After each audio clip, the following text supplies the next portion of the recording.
Imagine being 19 years old, thousands of miles from home. Each morning you wake up to the sound of artillery in the distance, unsure if you will survive the day. The air smells of smoke, the ground shakes beneath your feet, and the faces around you change every week as friends are killed or wounded. This was the reality of World War II.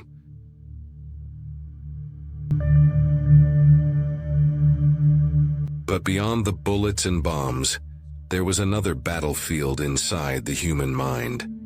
Soldiers were not only fighting an enemy army, they were fighting their own fear, exhaustion, and despair.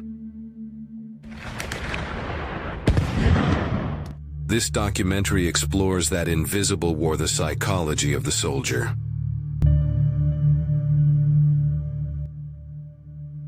The Normandy landings in June 1944 were one of the largest amphibious operations in history.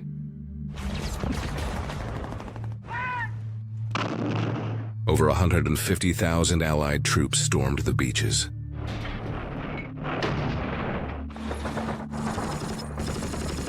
For the infantrymen, survival often came down to seconds. Soldiers described the beaches as a nightmare of explosions,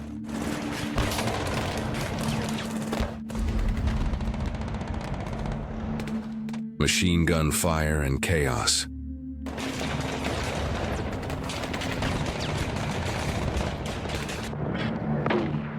Medical officers soon noticed that many men broke down even without physical wounds. After 30 days of uninterrupted combat, symptoms like uncontrollable shaking, confusion, or complete withdrawal became common. By 45 days, soldiers could no longer function. Commanders reported that entire units were rendered ineffective due to psychological collapse. During the Normandy campaign, over 20% of non-physical casualties were classified as psychiatric. This phenomenon became known as combat stress reaction, or battle fatigue. It included trembling, dizziness, inability to concentrate, and in severe cases, near catatonic states. It was not cowardice, it was the human brain's natural response to relentless terror.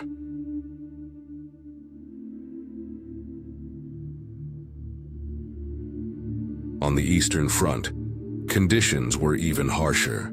The German-Soviet War lasted 4 years with unimaginable casualties. Soldiers lived through freezing winters, starvation, and daily bombardments. Diaries and letters describe men marching and fighting in a state of emotional numbness, as if disconnected from reality. Today, psychologists recognize this as dissociation, the mind shutting down emotions in order to function.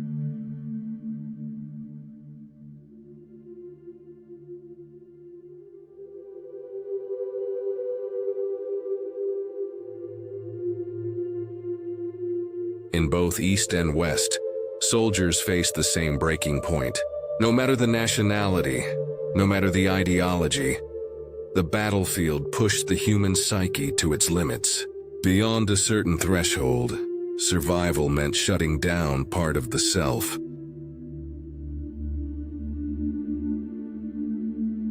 What we now call PTSD was already visible in World War II. At the time, it was labeled in many ways: shell shock, battle fatigue, or gross stress reaction. Soldiers reported nightmares so vivid that they woke screaming. Others lived with flashbacks, reliving ambushes and artillery strikes as if they were happening again.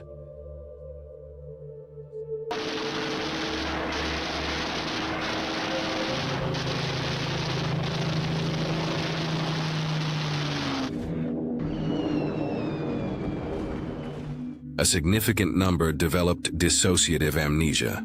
Medical studies found that about 15% of soldiers with combat trauma lost memory of specific events. Hours, days, and sometimes entire battles vanished from their minds. This was the brain's way of protecting itself, cutting off access to unbearable experiences.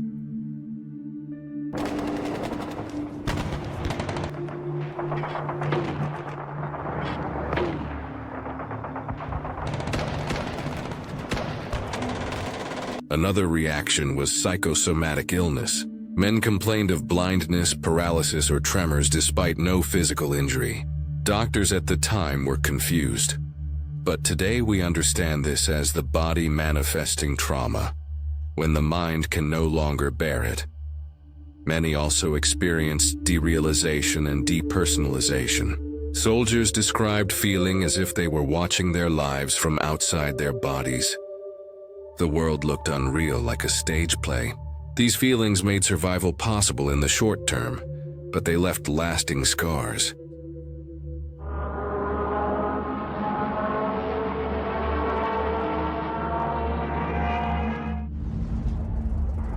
These were not rare cases.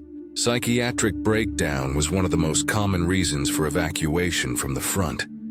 In the U.S. Army alone, over 500,000 soldiers were discharged during the war for psychiatric reasons. This shows that trauma was not an exception, but a widespread consequence of modern war.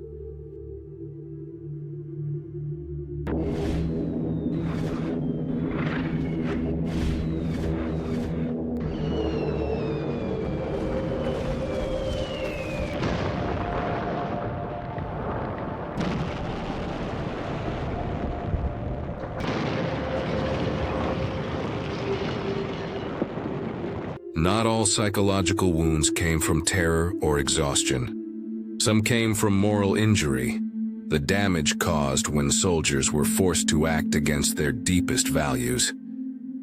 On the Eastern Front, soldiers sometimes witnessed or were ordered to participate in atrocities against civilians. Even if they survived, many carried the weight of shame and guilt for the rest of their lives.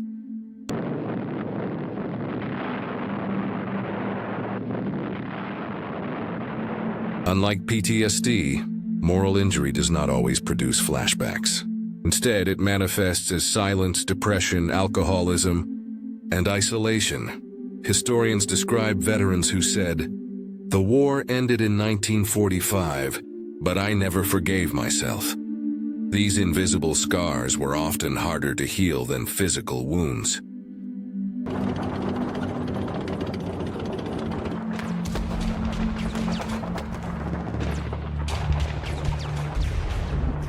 Modern psychology now recognizes moral injury as a separate form of trauma. It explains why so many veterans struggled not only with memories of violence, but with their own conscience. The battlefield ended, but the inner conflict remained.